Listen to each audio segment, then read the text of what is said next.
Chico Xavier é um conservador do pensamento de Allan Kardec, talvez o mais completo psicógrafo do mundo. A vida pertence a nós todos, que o mesmo sol nos cobre e nos vitaliza as energias, que as mesmas fontes nos descedentam.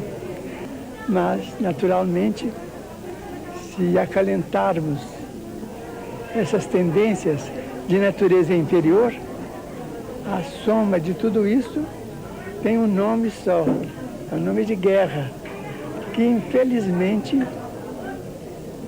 parece se aproximar, mas que devemos fazer tudo para evitar, porque a guerra é um dos maiores pesadelos do mundo e um dos maiores perigos da história humana.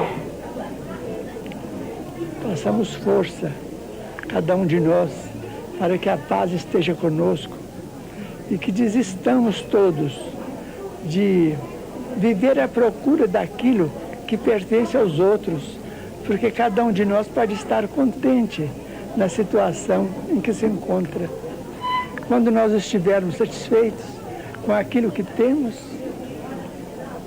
tudo indica que a guerra deixará de existir, porque começará dos grandes povos, e essa atitude virá também descendo ao encontro daqueles povos que estão caminhando para uma evolução maior. Nossa vida é repleta de muito trabalho. Os espíritos me poupam essa preocupação com o dia da morte, porque se Jesus permitir, eu desejo trabalhar até no dia da partida, não é? Então eles me ocultam por uma questão de harmonia em trabalho.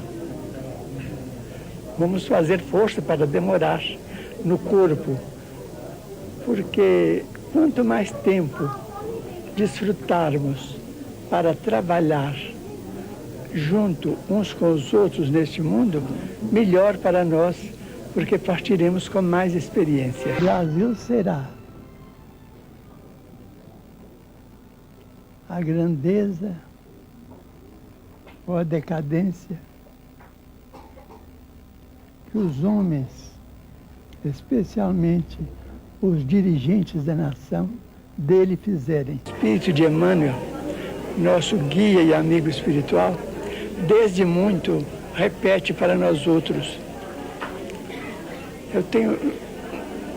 Eu não posso dizer que tenho dito, seria pretensão, mas eu me recordo com frequência de que se nós pudéssemos colocar uma legenda à frente de cada agrupamento humano, de cada conjunto residencial, de cada cidade, de cada aldeia, de cada metrópole, de cada grande capital do progresso humano, se nós pudéssemos, tivéssemos bastante autoridade para isso, escolheríamos aquela frase de nosso Senhor Jesus Cristo, quando ele nos disse: amai-vos uns aos outros como eu vos amei. Porque não é só o amai-vos uns aos outros. Nós podemos amar-nos uns aos outros. Mas como Jesus nos amou, é sem espírito de remuneração, sem espírito de pagamento algum, de retribuição alguma. É com espírito de sacrifício e de renúncia. Porque quem ama não cria problemas. E quem ama sabe viver sem pedir coisa alguma à criatura amada. Esse é o amor que Jesus nos legou.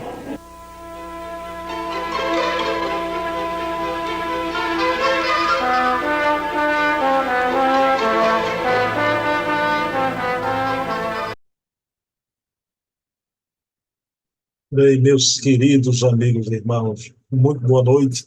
Estamos aqui em mais um programa com Leonardo Barma, articulista da revista Reformador e da revista O Consolador.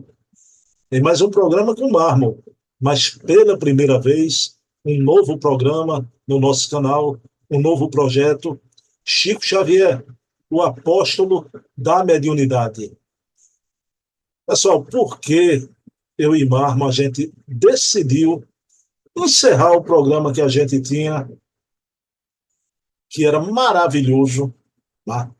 O Eco da Imprensa Espírita, onde a gente repercutia, que saía pela imprensa do Brasil a cada mês.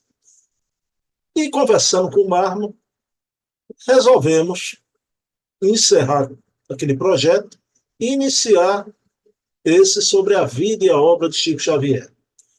Pessoal, eu teria aqui alguns motivos para expor a vocês do porquê eu e Marmo, a gente concorda dessa necessidade premente que, quanto mais não sei esse programa aqui, isso é apenas um programa de um canal, não é? Mas quanto mais haja divulgadores, canais, sites, falando sobre a vida e a obra de Chico Xavier, é melhor. Há uma necessidade, o tremem já, para ontem.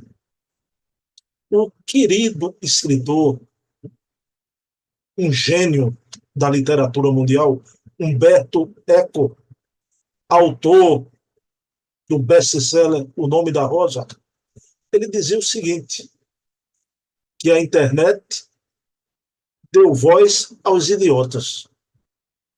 Isso é uma realidade acertada, a palavra do querido Humberto Eco.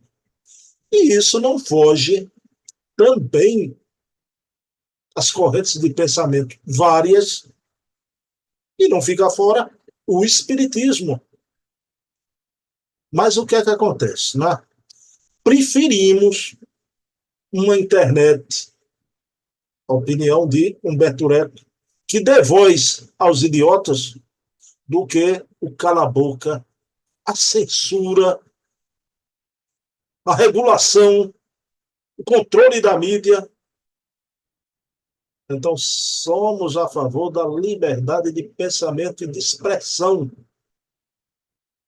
Agora, liberdade que toca o outro, toca a nós também. Então, não vamos aqui ficar chorando, lamentando os arrazoados, insensatos, arrazoados de pândegos. Não vamos ficar lamentando, né? Vamos cerrar fileiras, no caso aqui do nosso canal, eu e Marmo, para trazer aqui a grandeza, essa obra ciclópica, que é a obra do Chico Xavier, com as suas psicografias, os seus poemas, dos poetas desencarnados, os romances históricos, as obras de André Luiz, de Humberto de Campos. Quer dizer, uma obra portentosa, um legado, o edifício da literatura espírita mundial periclitaria se não houvesse a obra do Chico Xavier. Então, junto com a obra de Kardec e os clássicos do espiritismo, né? Obras de outros grandes médicos como Divaldo, Ivone, né? Então, esse é o edifício da literatura espírita mundial. E o Chico Xavier, de braçada, né? É quem mais contribuiu para esse edifício da literatura espírita, né? Através da sua psicografia, da autoria dos imortais. Pessoal, então é isso. Será um programa que eu e Marco, a gente não vai polemizar com nada, nem com ninguém. A gente vai passar ao largo, inspirado aqui no Humberto Eco, né? A internet deu voz aos idiotas, né? Aquele outro ditado, né? Os cães ladram, a caravana passa. Então a nossa caravana vai passar, né? Vai passar sempre com muita ética, dignidade, amor, admiração e respeito a este que foi o maior médium da história do espiritismo em todas as épocas. E para mim, particularmente, considero o Chico Xavier o maior brasileiro de todos os tempos. o maior brasileiro de todos os tempos. Então é isso, pessoal. Vamos elevar o pensamento a Deus e agradecer por mais uma oportunidade santa, de junto com o Mármore, reverenciarmos a obra de um médium extraordinário, mas de um homem bom, um homem simples, um homem que trouxe as belezas do universo para pertinho de nós e acendeu luzes no firmamento, iluminando a nossa caminhada e nos ensinando a lição da humildade e do amor, pedindo permissão a Jesus, a quem tudo devemos. Iniciamos o primeiro programa Chico Xavier, o apóstolo da mediunidade. Ok, pessoal, deixa eu trazer meu parceiraço aqui, meu querido Mármore, para a gente colocar o pé na tábua, com o pé direito, e iniciar o nosso programa. Bem, meus amigos, meus irmãos, como eu falei, já estamos aqui com o meu querido amigo, parceiro nessa nova empreitada, Leonardo Mármore Moreira, articulista de Reformador e de Um Consolador. Deixa eu dar boa noite a Mármore. Meu irmãozão, tudo bom, Mármore? Como é que você está? Tudo bem, Bruno? Muito satisfeito de estarmos juntos virtualmente mais uma vez e esperamos que a gente consiga levar um material que seja útil aos estudos em conjunto com os amigos que acompanham o nosso trabalho, que nos honram com a sua atenção. Esperamos que a gente consiga oferecer um trabalho que seja uma fonte a mais, né? Uma fonte a mais de material para as reflexões e os estudos doutrinários. A gente vai entrar nisso. Mas, Mármore, para não dizer que eu não falei nas flores, né, antes da gente adentrar a temática da noite, parabéns, quer dizer que a Raposa está na final do campeonato com o Galo. Vai pegar fogo aí, né, Mármore? Vai pegar fogo e nós estamos já muito satisfeitos. Nós vencemos, derrotamos a poderosa Tombense, com muita dificuldade, por sinal, passamos apuro no primeiro jogo e com muita dificuldade chegamos na final. Quer dizer, quase que a gente faz igual o Vasco, a gente perde a vaga na final do estadual. Então a situação está muito difícil, são provas, expiações, mas nós pelo menos chegamos na final. Eu vi os gols do Cruzeiro com a Tombense, né? Foi um golaço, o atacante roubou aquela bola, driblou o goleiro, né? Foi um golaço. Agora me diga uma coisa, o Filipão, treinador do Galo, foi demitido, né? Essa semana, né? Tá uma situação meio confusa lá no Atlético. Agora, eu vou falar uma coisa para você. O Coelhão jogou bem no segundo jogo. Quase ganha. Quase fazia o 2 gols de diferença. O Coelhão podia ter tirado o Atlético, Henrique. Então, quer dizer, não está fácil para ninguém, não está fácil para nós, mas também não está fácil para os nossos adversários. O Coelho, que é o time do nosso querido e saudoso Jader Sampaio, né? Exatamente. Bem lembrado, Bruno, bem lembrado. Para a gente, o último assunto aqui, para a gente entrar no programa, Jader partiu para a vida espiritual, foi um grande pesquisador, não é, Mármore? Fantástico, excelente lembrança, né? Eu lembro da sua entrevista com o Jader, que você repostou esse dia para trás, assisti novamente. O Jader é uma pessoa muito estudiosa e que era uma pessoa extremamente gentil. Eu não tive a felicidade de ter um contato pessoal com ele, não encontrei o Jader pessoalmente, mas virtualmente, pelo Face, por vários grupos que a gente participava, várias vezes eu fiz algum comentário, ele foi muito gentil, muito elegante, muito educado, sempre muito prestativo, e eu lembro que eu nem sabia, eu conhecia ele só pelas postagens, aquele blog que ele mantinha, Espiritismo Comentado, com artigos muito bons, que ele redigia, ele era o responsável, às vezes ele compartilhava também textos de outros confrades, mas sempre muito bom, e também postava no Face alguma coisa. E um dia o Alexandre Pontes da Fonseca, nosso amigo em comum, de Campinas, que agora está temporariamente nos Estados Unidos fazendo pós-doutorado. O Alexandre comentou comigo que o Jader tinha bastante problemas de saúde, tinha várias dificuldades de saúde, problemas renais. E ele comentou de passagem aí que eu descobri que o Jader tinha problemas de saúde mais sérios, porque ele é uma pessoa extremamente alegre,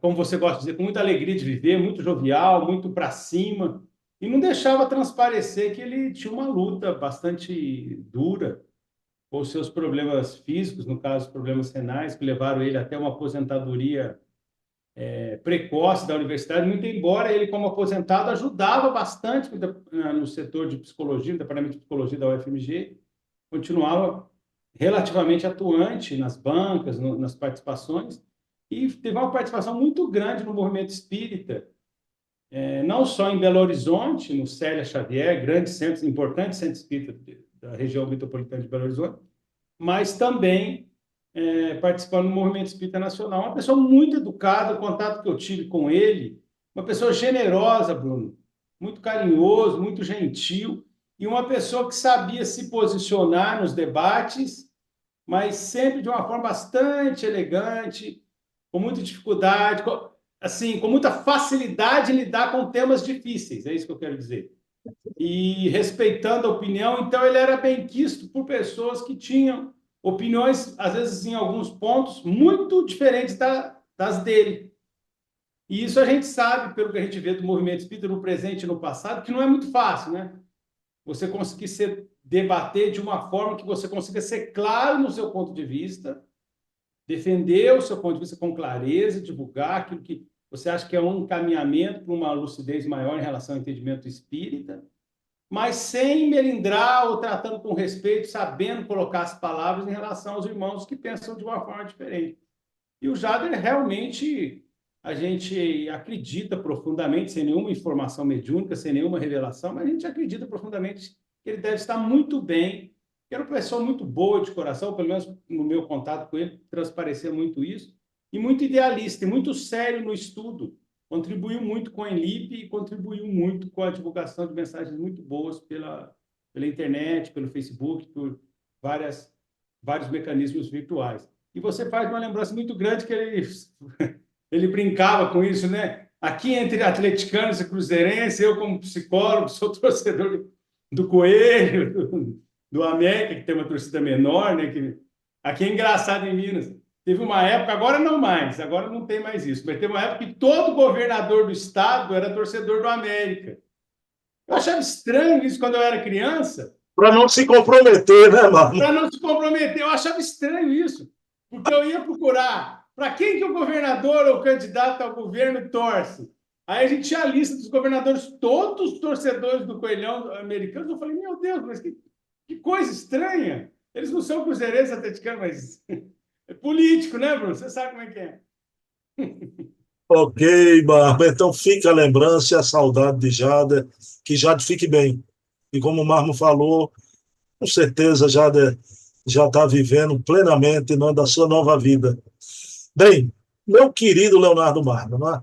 Eu fiz uma introdução rápida, expliquei, não é, que a gente estava nessa nova empreitada, não é? Aquela fase do eco da imprensa espírita foi importante, ficou para trás. Marmo, estamos nesse projeto aqui de trazer a vida e a obra de Chico Xavier. A primeira pergunta que eu te faço, eu intitulei, inclusive, esse episódio de hoje, esse programa, não é? Com ela, a pergunta que eu vou te fazer, com a expressão, não é? Leonardo Marmo, no momento que a gente vive, nessa época odierna, não é? Na atualidade, Chico Xavier, mais que necessário, Leonardo Marmo. Ele é muito necessário. Ele é muito necessário, Bruno, porque o Chico, ele é uma figura, num certo sentido, um pouco paradoxal, porque apesar dele ter sido muito biografado, muito estudado, ele é muito relatado de acordo com as cores muito vivas da percepção e das visões doutrinárias e ideológicas de quem faz o relato, o que é natural em todas as áreas, mas ganhou contornos muito estranhos no movimento espírita nos últimos anos, após a sua desencarnação, a desencarnação de Chico Xavier em 2002. Então, a gente percebe visões sobre Chico Xavier e visões sobre as opiniões de Chico Xavier completamente diferentes umas das outras. Por quê? Porque o Chico era uma figura até certo ponto, vou usar do Clóvis Nunes, vou citar um grande confrade nosso, Clóvis Nunes, da Bahia, parapsicólogo, pesquisador, que dizia que o Chico era uma pessoa relativamente tímida e até certo ponto um pouco recluso.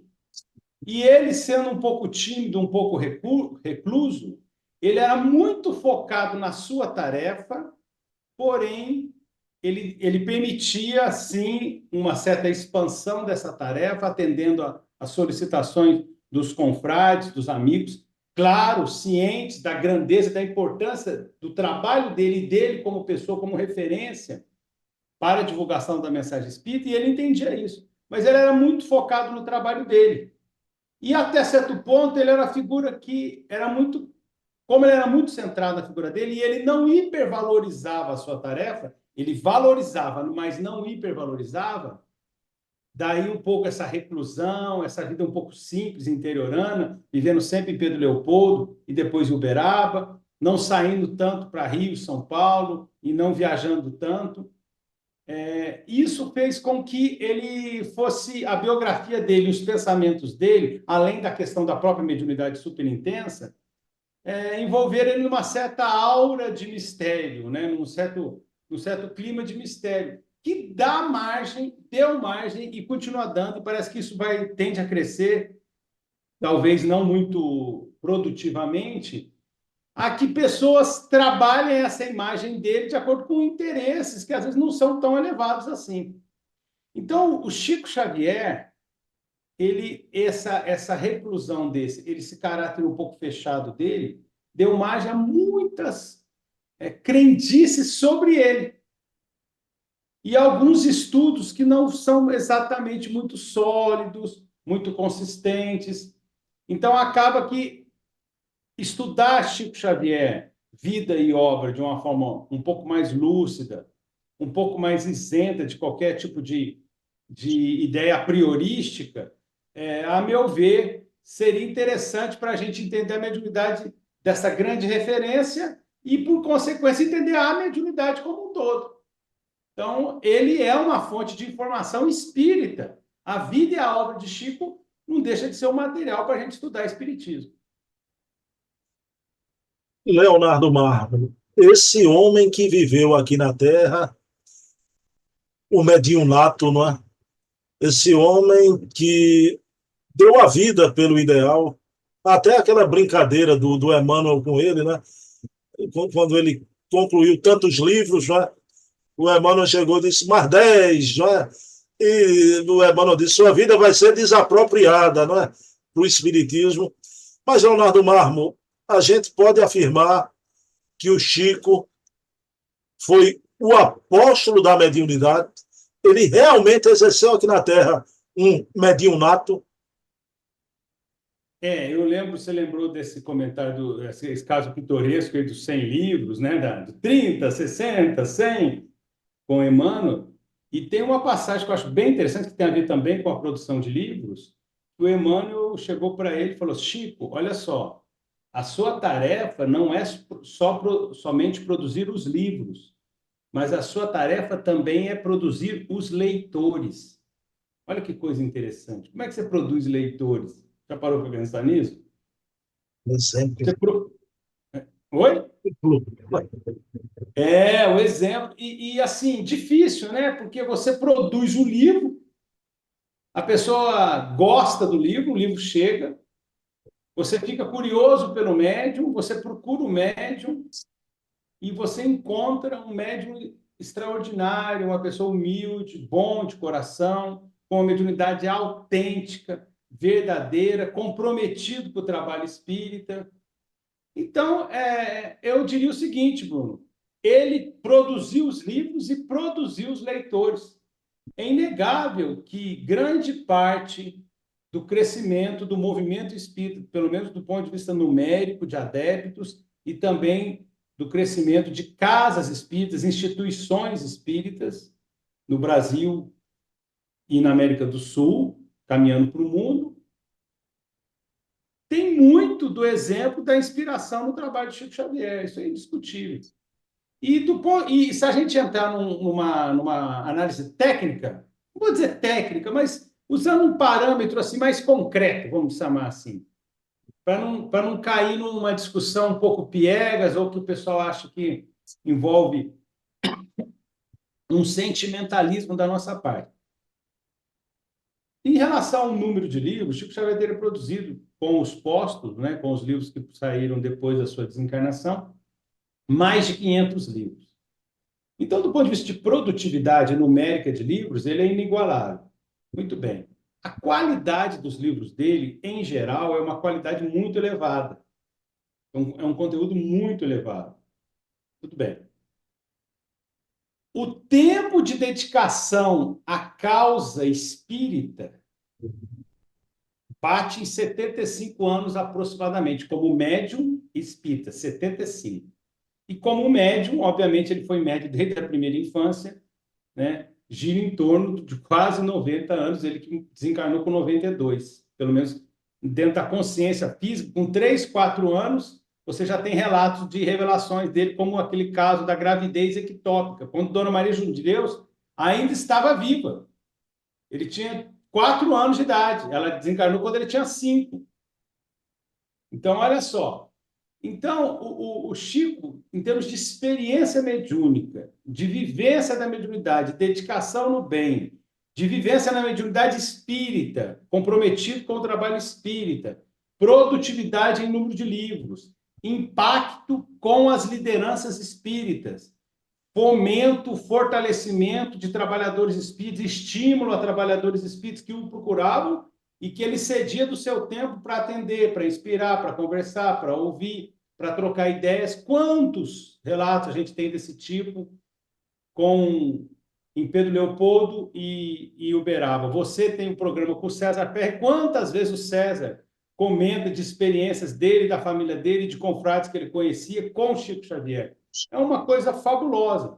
Então, realmente, se você analisar todo esse conjunto, você pode dizer que na mediunidade, principalmente na mediunidade psicográfica, Chico Xavier é o maior médium, não só do movimento espírita, mas talvez de todos os tempos, porque a produtividade do livro fica para a posteridade. Agora, é claro, a mediunidade de efeitos físicos tem outras características e teve outras relevâncias, mas é difícil você pensar num médium que ficou 75 anos de forma ininterrupta. Você não chega nesse número. E com a produtividade e com o compromisso espírita. Então, tem várias características, no caso do Chico, que realmente dão um destaque especial, seja a longevidade do trabalho, seja a qualidade do trabalho, o fato do trabalho ser de características intelectuais, né, Bruno? Ele fez trabalhos de efeitos físicos, mas ele era o médium do livro, por excelência, como diz Divaldo Pereira Franco. Então, eu acho que a gente pode dizer que o Chico Xavier é o maior médium espírita da história e o maior, especialmente, com mais clareza ainda, o maior médium na psicografia, na escrita mediúnica, pela sua produtividade, pela qualidade do seu trabalho. Ainda, Marmo, continuando nessa linha da mediunidade do Chico, Marmo. A gente tem hoje no Brasil, né, pululam do Oiapoque ao Chuí, os eventos pagos, né? Então, em grandes teatros, já. Então, chama-se uma série de oradores, já. Aqui em Recife, tem um conhecido que era R$ 200 por cabeça, cada evento, né, Marco?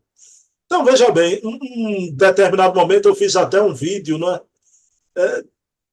questionando essas coisas. E tem aqueles que dizem não existe almoço de graça, não é? Sempre tem a turma que acha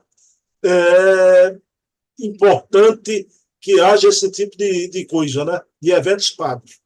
Mas você vê a vida de um Chico Xavier, uma vida de humildade, de simplicidade.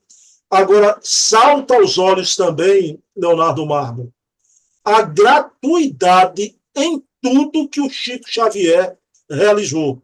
Eu queria que meu querido articulista falasse sobre essa qualidade do Chico, o desinteresse. O Chico é interessante, né? Ele teria até uma frase bem curiosa, bem dentro disso que você está dizendo, que certa vez ele teria dito mais ou menos o seguinte: se um dia, num evento que ele participasse, o pessoal cobrasse para o povo entrar, ele pagaria para não ir no evento. Então, quer dizer, olha como esse critério do Chico era rigoroso.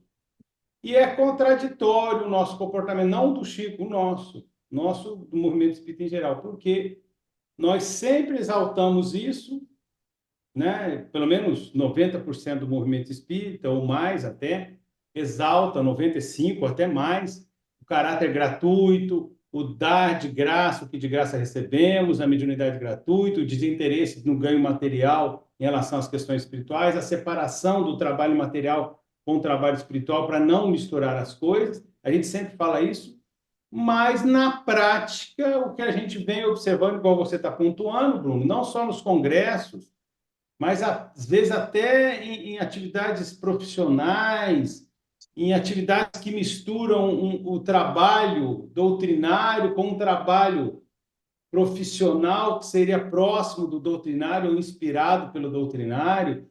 Então a gente vê isso direto, está vendo isso direto no movimento espírita, que não tem nada a ver com o exemplo que Chico Xavier nos forneceu. Então, esse é um ponto muito sério, o que acaba reforçando o destaque dos 75 anos de mediunidade espírita dele. Acaba reforçando pelo tempo e pelo critério, pela coerência da atuação, não é? Então, Chico Xavier era uma pessoa que soube separar perfeitamente o seu trabalho material, os deveres do seu trabalho material, com os deveres espirituais.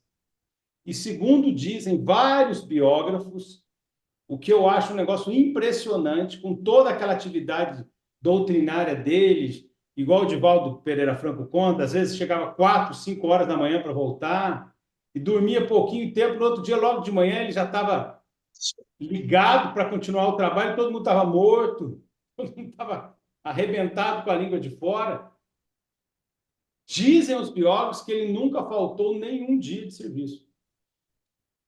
É brincadeira? Nenhum dia de serviço ele faltou. E o doutor Rômulo Joviano, que foi uma figura muito admirável, chefe do Chico na Fazenda Modelo em Pedro Leopoldo, era uma pessoa admirável, mas era extremamente rigoroso. Ele era um chefe duro. Ele era um chefe bem duro com o Chico. A época de Pedro Leopoldo foi uma época difícil na vida do Chico, toda ela, toda ela. Daí ele dizer sutilmente que se Pedro Leopoldo foi o seu berço, Uberaba foi sua bênção.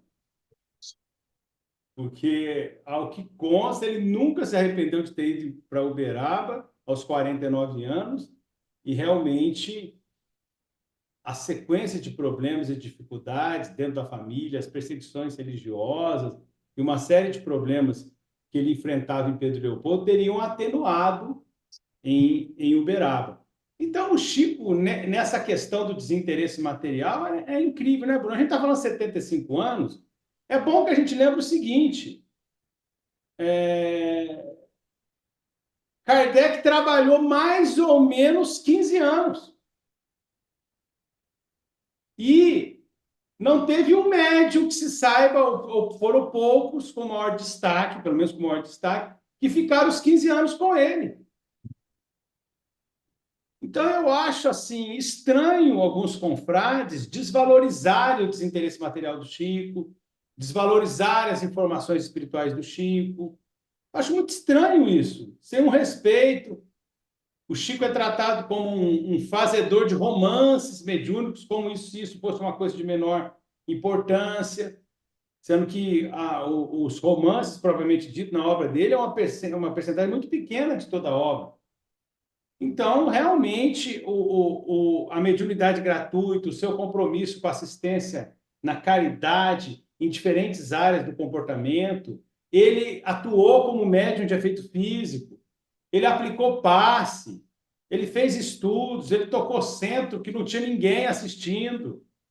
Ele tocou reuniões com 2, 3, 4 pessoas no máximo.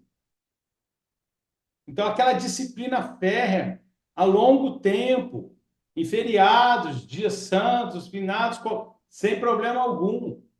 Naquela constância, explicando aquela felicidade estoica das pessoas simples. Então, realmente, o desinteresse material, que aos poucos é um valor que é muito falado, mas vem se perdendo nas práticas do movimento espírita. De muitas lideranças importantes do movimento espírita que fazem adaptações muito questionáveis se nós, principalmente se nós compararmos com com o perdão do trocadilho, esse padrão ouro de desinteresse material que é o Chico Xavier. O que realça ainda mais a beleza da sua obra. Porque ele deu de si, ele deu a sua contribuição, não ganhou nada materialmente com isso. E muitas pessoas falam assim, mas ele teve o reconhecimento pessoal muito menor. O reconhecimento pessoal de Chico foi muito menor do que ele teria se ele tivesse mais predisposto a atender uma série de convites aos quais ele era submetido. Quantos programas de televisão a gente lembra do Chico? A gente lembra do Pinga Fogo, a gente lembra daquela reportagem especial do Ney Gonçalves Dias, acho que em 78, na Rede Globo, que foi a primeira aparição dele grande na Rede Globo. A gente lembra do programa para o Prêmio Nobel da Paz, em 80 e 81, quando ele foi lançada a candidatura dele, virou Globo Repórter. E a gente lembra de Terceira Visão, em 1987. Claro, ele tem o programa da Hebe, na Bandeirantes, em 85, no Natal, mas coisas muito pontuais, muito pouco perto do homem da envergadura do Chico. E por que é isso? Você acha que esses grandes famosos, esses grandes jornalistas e apresentadores não tinham interesse em ter o Chico para alavancar sua audiência? Claro que tinham. Mas é porque ele sabia evitar, ele ganhava tempo, ele focava na atividade dele. Esse é um outro ponto-chave do Chico Xavier que eu acho admirável, Bruno. Ele valorizava a sua tarefa, mas não a hipervalorizava. A semelhança de Allan Kardec, inclusive. Ele não atribuía a si mesmo características extraordinárias. Ele não atribuía a si mesmo uma tarefa maior do que a tarefa que ele se propunha a realizar, o que ele percebeu que era o dever que ele assumiu e que foi informado pelos amigos espirituais. Então, ele era focado na tarefa. Quando possível, ele expandia um pouquinho, mas ele percebia o papel dele, como Kardec também tinha essa noção, como outros companheiros. Então, muitas vezes, nós não temos essa constância, parece que todos nós não tivemos planejamento reencarnatório e nós não temos nem noção disso. Porque a toda hora a gente quer mudar a nossa tarefa. A toda hora a gente oscila, a gente é inconstante, a gente não entende por que a gente está fazendo. Então, o Chico é muito focado, ele trabalhou na área material, conseguiu seu sustento, família pobre, ajudou o sustento de muitos dos sobrinhos, não é? A partir da morte da sua madrasta, o pai ficou doente. Em outros programas a gente pode falar um pouquinho sobre a trajetória dele. Enfim, não vamos adiantar nada sobre isso. Temos muito tempo para isso. Mas realmente é um exemplo de homem, de cidadão de bem que cumpriu a sua tarefa e nas horas de folga percebeu a importância dessa espiritualidade. E só para fechar a resposta, Bruno, isso tudo em volta de um ponto central que tem a ver com essas perguntas aí, sobre o grande médium, o impacto da mediunidade dele, a autenticidade mediúnica. Ele era desinteressado, mas a mediunidade era exuberante, ele dava evidências concretas. Então, foi uma fonte extraordinária de informações sobre o mundo espiritual para nós. Deixa eu te fazer já uma pergunta que você já adentra com a questão da autenticidade.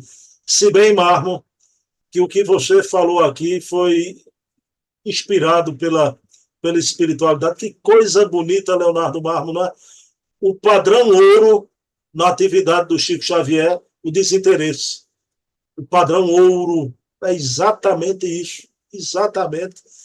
Marmo, você entrar na questão da autenticidade, né? Eu falei na introdução sobre o maior médium de todos os tempos. Você se referiu aqui, quando a gente falou no apostolado, também ele como o maior médium de todos os tempos. Mas eu queria pedir a você a produção do Chico. Você já pode pegar pelo ponto da autenticidade, não é?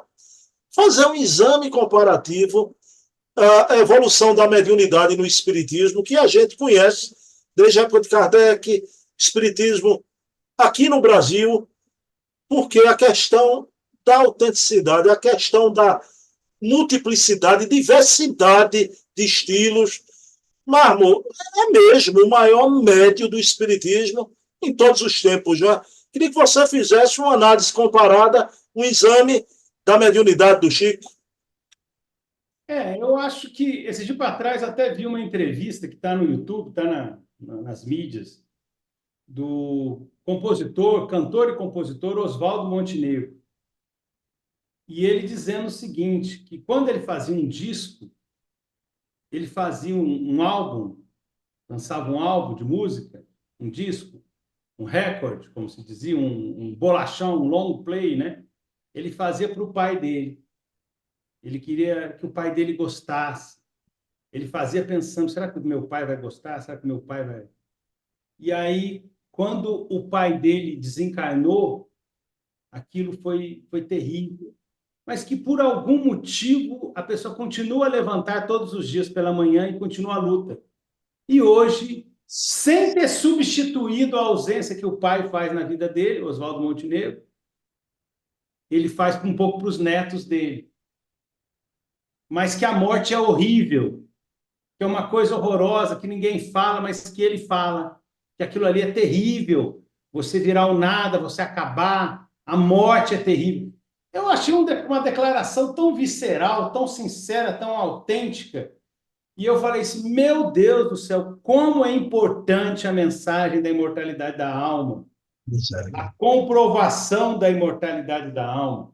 Como é importante ter pessoas como Francisco Cândido Xavier, Chico Xavier, que dão evidências contundentes da imortalidade da alma. Mas nós precisamos ter estudiosos sérios que peguem esse material, essa mina de ouro, e façam a mineração para chegar o ouro na mão das pessoas. É necessário que tenha pessoas sérias no estudo doutrinário para que as evidências da imortalidade da alma, que já foram demonstradas por vários grandes médicos, não só Chico Xavier, mas que esse material consiga chegar para as pessoas terem um alento e uma perspectiva diferente nessa tão almejada era da instalação da regeneração, ou seja, a era do espírito. Essa consciência de que somos imortais, que a nossa perspectiva vai mudar completamente. Então, um médium com a intensidade do Chico Xavier, com a longevidade, com o volume de evidências que ele deu, a começar do fantástico Parnaso Além Túmulo, com os poetas brasileiros e portugueses, os maiores, depois o Antologia dos Imortais, que envolveu alguns dos grandes poetas do Parnaso, e um segundo escalão, às vezes tão talentoso quanto o primeiro, mas menos conhecido e, portanto, mais difícil de encontrar um material para comprovar. Então, no certo sentido, do ponto de vista mediúnico, mais comprobatório ainda, Chico Ivaldo, nesse caso, com comentários muito interessantes de professor de português que ele era, médico e professor de português, formado em letras, no primeiro momento e depois em medicina, doutor Elias Barbosa, que fez um estudo biográfico e literário de cada um dos autores e não é creditado, ele não aparece como coautor do livro, mas ele fez um estudo muito profundo, doutor Elias Barbosa, e aí vinham as poesias psicografadas por Valdo e por Chico Xavier, no Antologia dos Imortais, para comprovar a imortalidade da alma intelectualmente, sendo que nós tivemos no final do século XIX, no início do século XX, e mesmo em todo o século XX, mas sobretudo no final do XIX e no começo do XX, grandes médios de efeitos físicos, trazendo pelo efeito físico, pelas materializações, evidências físicas da imortalidade da alma. Mas aí chegou uma hora que a espiritualidade decidiu investir nas evidências mais fortemente intelectuais, com a vantagem de que o livro fica depois que o médium vai embora. Por isso que Emmanuel teria ficado tão bravo naquela famosa reunião de materialização, quando ele se manifesta como Públio Lentulus materializado, e dá uma bronca em Arnaldo Rocha e vários companheiros que estavam ali presentes. Ele disse: a tarefa do Chico é o livro. Porque cada reunião daquela, que não era exatamente a especialidade principal do Chico, apesar de ele ser polivalente, gerava um desgaste físico muito grande para o Chico, que já tinha uma saúde frágil. E que ele, com muito cuidado, com a proteção dos amigos espirituais, mas com muito cuidado com a ajuda dos médicos do corpo físico, os médicos aqui da crosta mesmo, e dos médicos do lado de lá, conseguiu levar esse corpinho dele aos 92 anos e a esses números recordes, esses números gigantescos da sua obra. Então, ele trouxe uma evidência tão forte da imortalidade da alma que eu acho que é fundamental. Eu costumo dizer, Bruno, só para fechar essa resposta, a gente fala do controle da concordância universal do ensino dos espíritos, que é fundamental para a gente ter critério, para a gente saber aonde a gente está pisando em matéria de pesquisa do mundo espiritual. Não basta ser um grande médium. Haja vista um exemplo notável que nós temos na história do espiritualismo, que é Emanuel Swedenborg. Em torno de um século antes de Kardec, foi um médium exuberante, extraordinário, mas sem as bases kardecianas, sem o apoio racional de uma orientação, se confundiu demais, se perturbou demais, errou demais nas suas interpretações. Sem um cruzamento com outro médium, sem uma análise, sem uma referência, sem um ponto de referência no estudo, no critério, no método. Então, não basta só ser um grande médium. Tem que ser bem orientado, tem que ter uma estrutura, tem que ter uma equipe. E Chico Xavier sempre trabalhou também com equipes de pessoas responsáveis, que davam a ele suporte, davam a ele apoio. Mas o que eu estou querendo dizer assim, assim como existe o controle da concordância universal do ensino dos espíritos, nós precisamos também obter dos médios mais intensos, mais ostensivos, informações para fazer uma espécie de, entre aspas, controle da concordância do ensino dos grandes médiuns. Porque quando eles têm uma intensidade mediúnica maior, eles percebem mais nos sinais e sintomas que acontecem com ele. Então, com cada um deles. Então, quando a gente cruza essas informações, a gente acaba tendo uma referência mais sólida sobre mediunidade, percepção mediúnica e também para orientar e melhorar a qualidade das nossas reuniões de desenvolvimento mediúnico. Então, também é interessante a gente ter acesso a esses médios para fazer um controle cruzado dessas informações. E, obviamente, não é só Chico Xavier, é Ivone Pereira, é Edivaldo Pereira Franco, é José Raul Teixeira, é Dona Zilda Gama, é Valdo Vieira, são os médios de efeitos físicos, os irmãos Ed, não é isso? Daniel Douglas Holmes e tantos outros, Andrew Jackson Davis, são várias fontes, Edgar Cayce, são várias fontes que podem errar e muitas vezes erraram, mas se nós fizermos um controle da concordância, temos uma informação, temos fontes sobre a percepção mediúnica. Mas isso muitas vezes é estudado de forma fanática, de forma enviesada, de forma pouco criteriosa.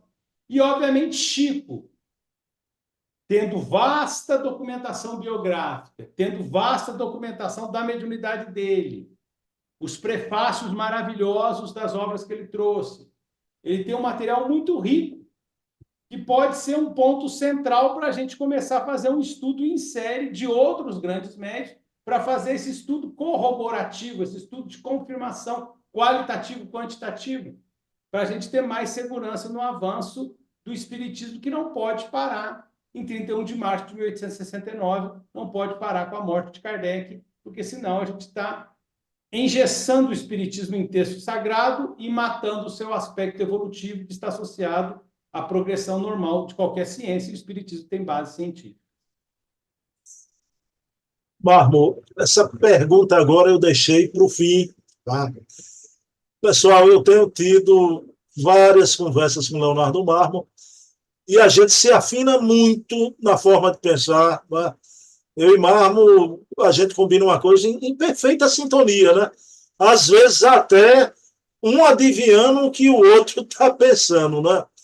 Mármore, eu queria que você trouxesse aqui para o pessoal, né, a tua forma de ver como deveria, como deverá ser o nosso programa. O que é que você acha, de bom termo, da gente trazer aqui mensalmente, tanto sobre a vida como sobre a obra do Chico?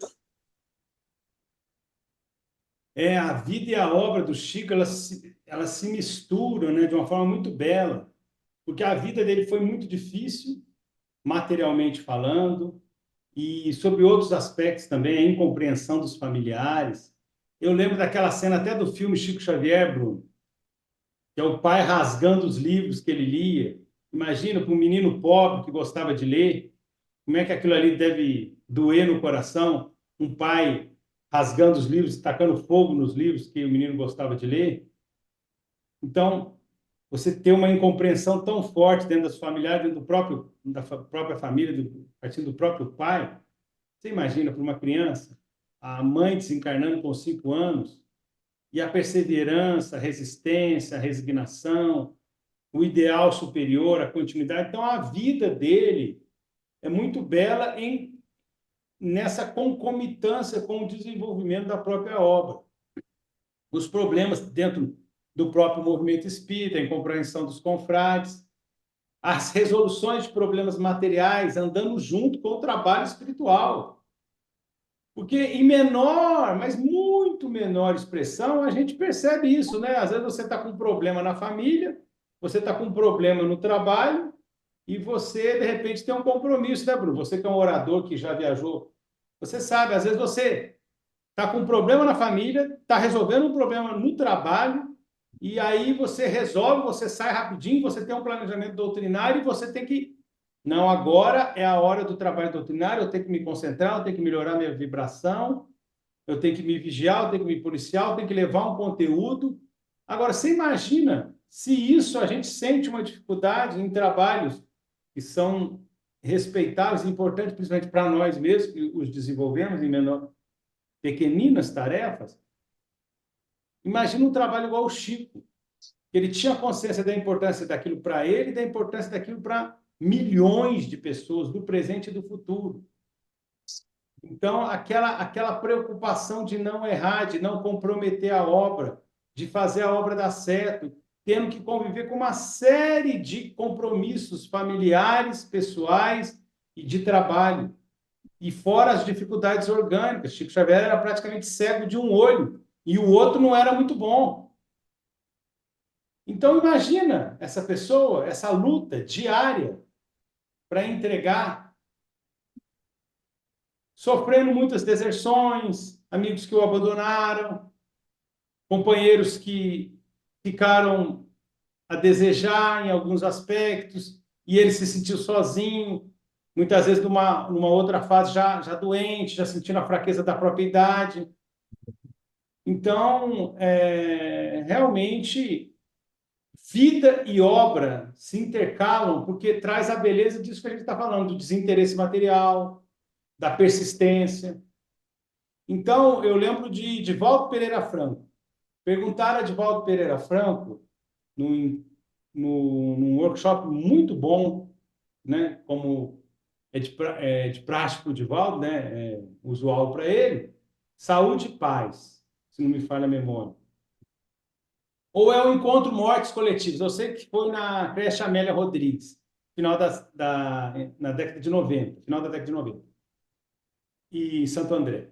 E ele disse o seguinte, fizeram uma pergunta para o Divaldo: por que seres ícones da resignação, da bondade, do ideal superior, como Chico Xavier, como Irmã Dulce, como Madre Teresa de Calcutá, viveram a sua vida inteira doentes, tendo uma série de problemas? Será que os amigos espirituais não poderiam ter ajudá-los, auxiliá-los? Então, isso tem a ver com aquela resposta, aquele esclarecimento do Emmanuel. O seu trabalho não é só fazer livros, mas também fazer leitores. Tem a ver com isso, com o exemplo que você comentou. Porque o Divaldo disse o seguinte: esses irmãos mais nobres, bons e idealistas não querem dizer, não necessariamente foram bons, nobres, idealistas do passado. Porque muitas vezes as conquistas que os espíritos apresentam hoje foram obtidas também de experiências não só bem-sucedidas, mas fracassadas do passado. Então, o aprendizado dos momentos de dor, do crescimento na educação, do sofrimento, também ensina. Então, muitas vezes, eles tinham que resgatar alguma coisinha do passado.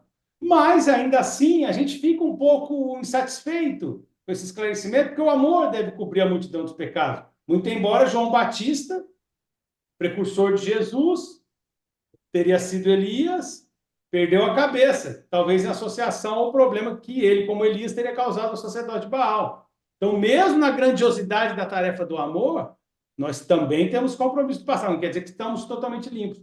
Mas, além disso, explico de volta, esses seres mais elevados, esses grandes exemplos para a humanidade, às vezes assumem determinados problemas para nos ensinar a nós, os mais frágeis, como suportar os nossos problemas bem menores, com mais pensamento positivo, com mais tolerância, resignação frente às dificuldades menores e nas tarefas menores, para que a gente enxergue essas tarefas de uma forma mais otimista. Então, ele nos ensina, os mais frágeis, como encarar os nossos problemas menores de uma forma mais otimista, fazendo muito mais, sofrendo muito mais e pensando mais positivo do que nós, que trabalhamos muito menos, sofremos muito menos e reclamamos muito mais.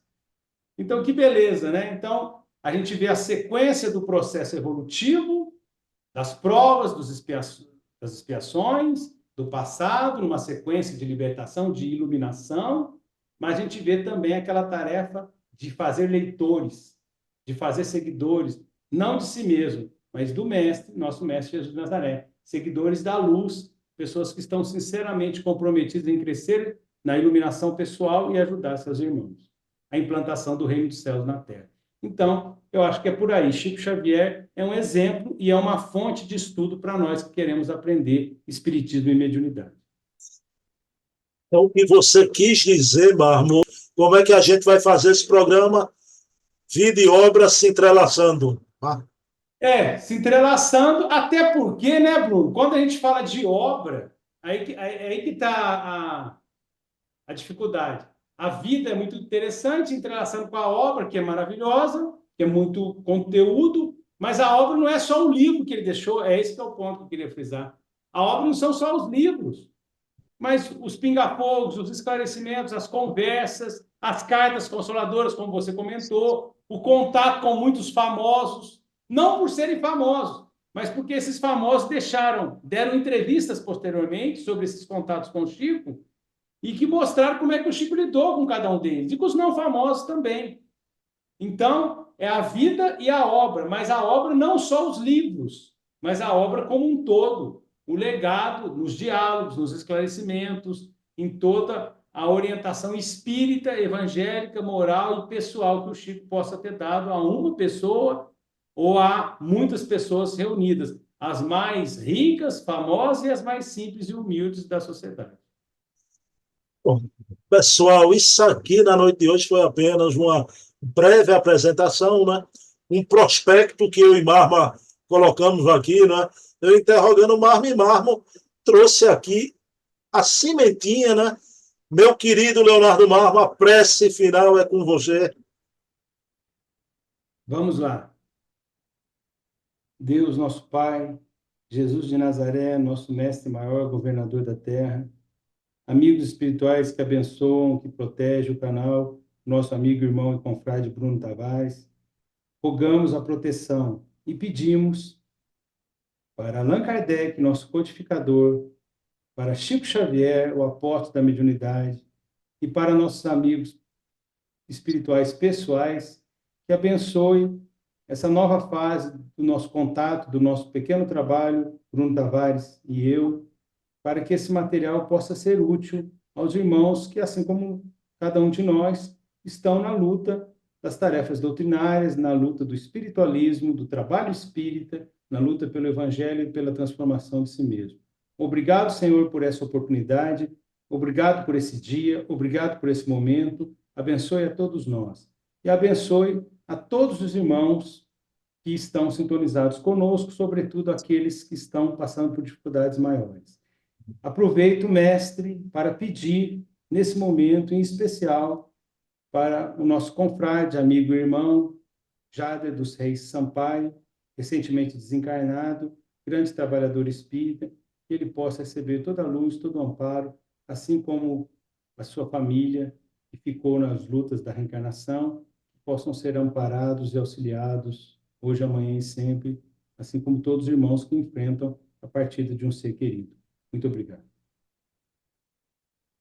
Bem, meus queridos amigos e irmãos, mês que vem, em abril, quarto sábado, eu e Marmo aqui, com esse programaço, Chico Xavier, o apóstolo da mediunidade, no mês de abril, que é o mês de nascimento da doutrina espírita, mas é um mês também de nascimento de Francisco Cândido Xavier, né? Encarnou em Pedro Leopoldo, né? Em 2 de abril de 1910. Né? Então a gente vai trazer algo aqui, né? Não vamos perder de jeito nenhum. Né? Quero dedicar esse programa a você, minha mãe linda, te amo, não te esqueço. Permanecemos juntos, mamãe. Meu querido Leonardo Marmon, veja bem, eu jamais queria que você ficasse triste. Tá? Antigamente, eu torcia em Minas pelo galo mais lindo do Brasil. Mas eu fui obrigado a mudar de casaca. Então, nessa final do Campeonato Mineiro, eu vou torcer pela raposa mais linda do Brasil. Adivinha por quê? Por causa dessa marmota, meu amigo Leonardo Marmo. Sou da turma azul, sou da raposa agora, viu, Leonardo Marmo? Não, a China Azul está crescendo cada vez mais e já não era sem tempo. Depois de vários trabalhos doutrinários juntos, eu consegui converter você a camisa azul. Então, muito obrigado pelo apoio. Esperamos que o nosso pensamento positivo ajude o Cruzeirão nessa final, né? Já que não deu para o nosso coelhão, né? O coelhão do Jader, do nosso amigo e querido Jader, que ele possa receber muita luz, muita paz. Já que não deu para o coelho, que o Cruzeiro consiga ganhar. Mas os irmãos atleticanos estão com um excelente time, vamos ver o que acontece. Depois a gente volta a falar sobre isso. Vamos esperar o resultado. Dali Raposa! Obrigado pelo apoio. Obrigado pelo apoio. Abração, Marmo. Paz e bem.